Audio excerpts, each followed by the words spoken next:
Assalamualaikum warahmatullahi wabarakatuh. Hello guys, welcome to my video. In this video, I would like to explain to you guys about the morphology material. I have the three material for the explaining to you. The number one is the word, number two is the word and their parts, roots, affixes, and then the sabers. And the last one is a word and their form. Inflection. So before I explain to you about the three of the material, let me to introduce myself. My name is Dika Febriansyah. I'm from S.pd.I 3A and my name is 24551001. Okay guys, let's move to explanation video. Now guys, I will to explain to you about the words.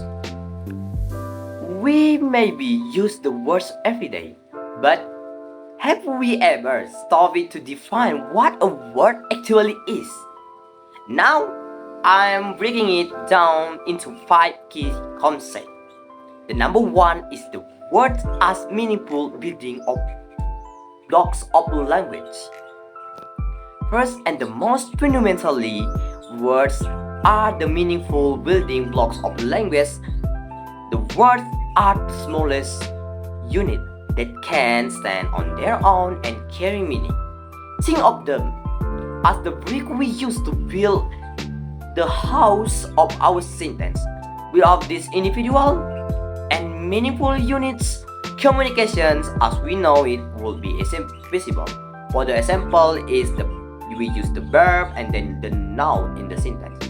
Let's move to the second concept. The second concept is words as the types and the words as a token. Now let we think about the difference between the words as the types and the words as a token. That is simple but crucial difference. Let's talk about the token. The token is of every single instead of a word in a sentence. For the example in this phrase, the cat sat on the mat. There are the 6 of the tokens, but a type is a unique form of the word. In the same phrase, there appears twice but only one word type. So in the sentence, the cat sat on the mat has and the 5 word types. So tokens are the individually occurrence, while the types are the distinct vocabulary items. Now in the third concept is the word with predictable meanings. We have the words with predictable meaning. These are words meaning you can often guess by looking at their parts, especially if you know prefixes, suffixes, or root words. For the example, if you know what happy means and you know what the prefix "ant" means not, you can easily predict that unhappy meaning not happy. Similarly, like a word reread means to read again. The meaning is transference and the conceptual. Now guys, I will to explain to you about the non-words with the unpredictable meaning. In the English language, is in a West, so language is logical. This brings us to non-word and predictable meanings. The most common example is idioms. Consider the phrase "kick the bucket." If you look at each word "kick," "the," and "bucket," the meaning is predictable to strike a file with your foot. But all we know, it really means to die. The overall meaning is unpredictable meaning from the sum its part is the non-word units that acts like a single word term of meaning. Now we'll talk about the fifth concept is the word versus lexical item. And this finally lets us to the differ between the words and lexical item. A word is typically what's you find in a dictionary, a single stand-alone unit like a book, run, or beautiful. A lexical item or lexeme is a broader term is the report to any unit of language that has unique unpredictable meaning and is stored in our mental dictionary. This includes single word tree, idioms, kick the bucket, proverb, give up, and even the conference firefighter. So all words can be lexical items, but not all lexical items are the single words. A lexical item is the fundamental of unit vocabulary. We can conclude about the 5 concepts. So the words are our fundamental building blocks, and we count them as the type and the tokens.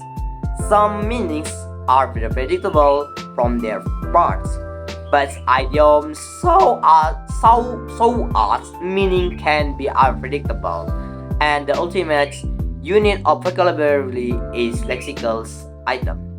Okay guys, just that's explanation about the word. Now we'll talk about the next material of morphology. So guys, let's move and next material. Now guys, I'm explaining about the word and their phrase, roots, affixes, and shapes. In the first material, we have the taking words apart. Taking word apart is we break words into their smallest meaning called morphemes. Or the example, replay. Read that meaning again and play the verb or verb action verb. We have another example, teacher. Teach for the noun and er for the person who does it. Now we move to bound versus free morphemes. In this material, we have the 2 main types of morphemes. The number 1 is the free morphemes, that the morpheme can stand alone as a word. For the example, books, walks, bus. But the bound morphemes cannot stand alone, must be attached. For the example, we have the undo. Though we don't know about the do, but we don't know about the unmeaning, but we have the context that is being a combo.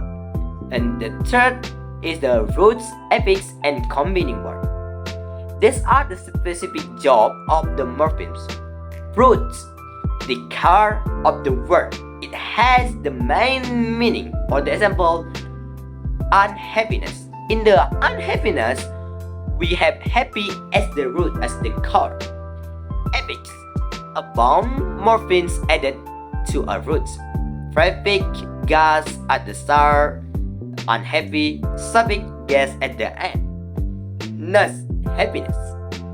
Combining word, combining from a special root often from the Greek or Latin used in scientific word. For example, bio in biology word. Now we'll talk about the morphemes and the allomorphemes. Sometimes the same morpheme can sound different. These different sounds are called allomorphs. The plural audio at S morpheme sound like S in the cat, sound like Z in the dogs, sound like is and the disease.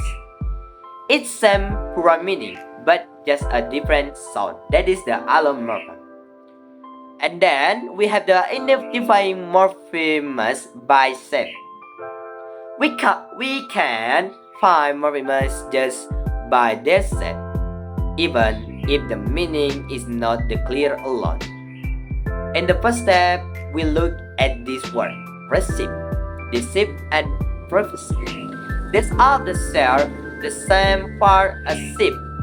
Even we don't know what the sheep means by itself, we know it's the morpheme because it appears in all the words.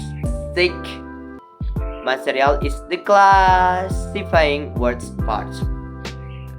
To classify any words part, we just have we just ask about the one, can it stand alone for the three precious bonds, and then what is a job? Is the core rules or an affix or like the prefix or suffix, and that's it. Now you know how the words are built. Just that, let's move to the last material. Now guys, let's talk about the word and their form in inflection. We know the word, but we don't know how the word changes in the shape for the syllable and the grammar. This is called inflection. We have in the first material we have the words and grammar. Think of a word like a play. That's the main word or lesson of the lesson. Each different syllables like a place, play it, and playing are each word from, and when you use place in a sentence like a she plays, it becomes specific grammatical word.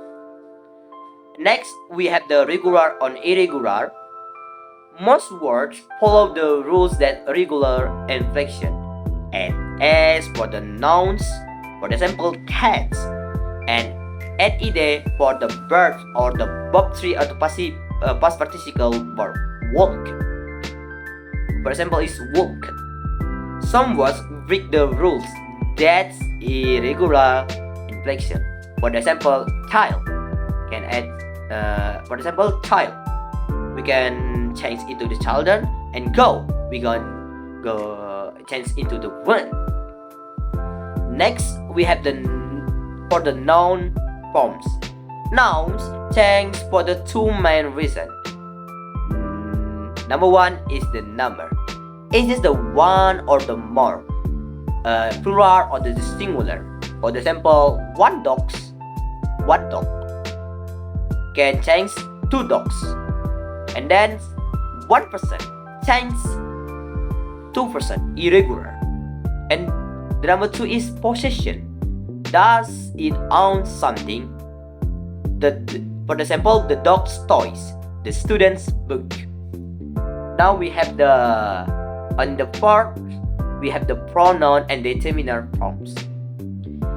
These small words change a lot based on their job in the sentence. But number one is subject.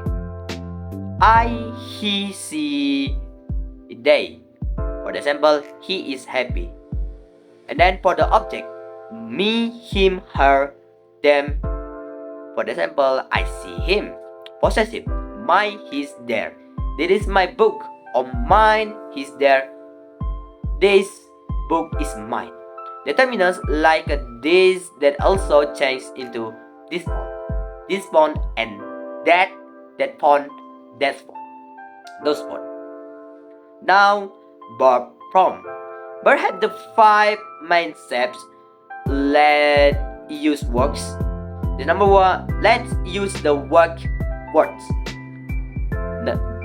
In the best form is the word, but in the present, if the subject see, he, it, we add s, works. Past tense being ide, worked.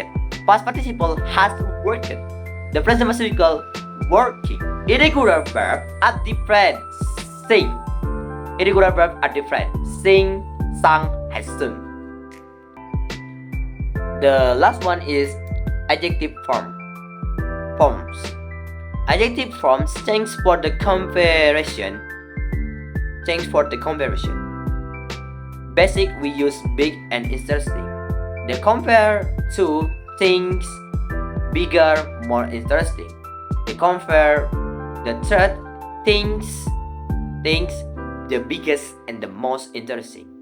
Some are irregular, good, better, and the best. Okay guys, just that's from me guys. Maybe all. Okay guys, that is the explanation about the inflection. And I say thank you.